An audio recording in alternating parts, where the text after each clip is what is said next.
Is how to auto-generate Instagram posts using ChatGPT. Give me 20 short inspirational quotes that relate to wealth creation. They will be used as images for Instagram posts.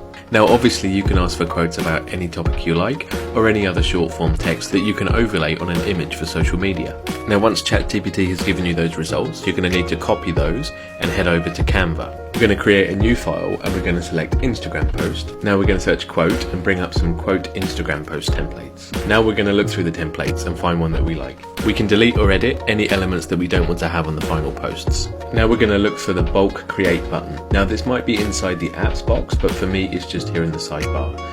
I'm going to click enter data manually. I'm going to delete one of the columns since we only have one column of data. And then in the first column, I'm going to paste the quotes that we copied from ChatGPT. Then I'm going to hit done, head back to the template, right click on the text, click connect data and select the column which was called name. Then we head back to bulk create and click continue and generate.